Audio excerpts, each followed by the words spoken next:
AD 3-ാം നൂറ്റാണ്ട് മുതലുള്ള ചരിത്രമുറങ്ങുന്ന ദേവാലയം കോപ്റ്റിക് ഓർത്തഡോക്സ് പോപ്പിന്റെ ആസ്ഥാന ദേവാലയം കൂടിയാണ് അത്. 1047 മുതൽ പോപ്പിന്റെ ഔദ്യോഗിക ആസ്ഥാനം ഇവിടമാണ്. 2012 മാർച്ചിൽ കാലം ചെയ്ത പോപ്പ് ഷെനൌദ് മൂന്നാമന്റെ ഒരു ചിത്രം ഇവിടെയുണ്ട്. താരതമ്യേന ചെറിയൊരു സമൂഹമാണെങ്കിലും കോപ്റ്റിക് വിശ്വാസികൾക്കും ഒരു പോപ്പുണ്ട്. കോപ്റ്റിക് സമൂഹങ്ങളുടെയെല്ലാം പാട്രിയാർക്ക് കൂടിയാണ് പോപ്പ് ഓഫ് അലക്സാൻഡ്രിയ എന്നറിയപ്പെടുന്ന ഇവിടുത്തെ പോപ്പ്.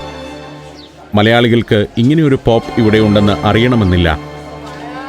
ചുവരുകളിൽ ക്രിസ്തുവിന്റെ ജീവിതം പ്രതിപാദിക്കുന്ന മൊസൈക്ക് ചിത്രങ്ങൾ, ബൈബിളിൽ മത്തായിയുടെ സുവിശേഷം 2-ാം അധ്യായത്തിൽ പ്രതിപാദിക്കുന്ന സംഭവങ്ങളുമായി ബന്ധപ്പെടുത്തിയാണ് ഈ പ്രദേശത്തിന്റെ ചരിത്രം.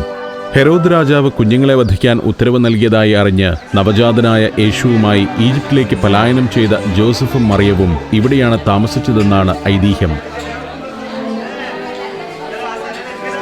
കോപ്റ്റിക് സഭയുടെ ഏറ്റവും പ്രധാന ദേവാലയം എന്നതാണ് ഹാങ്ങിങ് ചർച്ചിന്റെ പ്രത്യേകത. പടവുകൾ കയറി ഞാൻ പള്ളിയിലേക്ക് നടന്നു. ആദ്യനാളുകളിൽ കോപ്റ്റിക് ദേവാലയങ്ങൾക്ക് നിയതമായ ഒരു രൂപമുണ്ടായിരുന്നില്ല.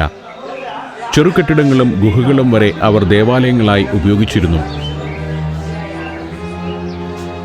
ബസിലിക്കൻ ശൈലിയിൽ കോപ്റ്റിക് സഭ ആദ്യമായി നിർമ്മിച്ച ദേവാലയമാണ് ഹാങ്ങിങ് ചർച്ച്. 3-4 നൂറ്റാണ്ടുകളിലായി പൂർത്തിയായ ദേവാലയം 10-ാം നൂറ്റാണ്ടിൽ ഒന്ന് പുതുക്കിപ്പണിതിരുന്നു. അക്കാലത്തേതിൽ നിന്നും വലിയ മാറ്റമൊന്നും ഇന്നും ഈ ദേവാലയത്തിനുണ്ടായിട്ടില്ല. ഞാൻ പള്ളിയുടെ അകത്തളത്തിലേക്ക് നടന്നു. കുറേ ഇടനാഴികളും തളങ്ങളുമൊക്കെയുണ്ട് ഇതിൽ.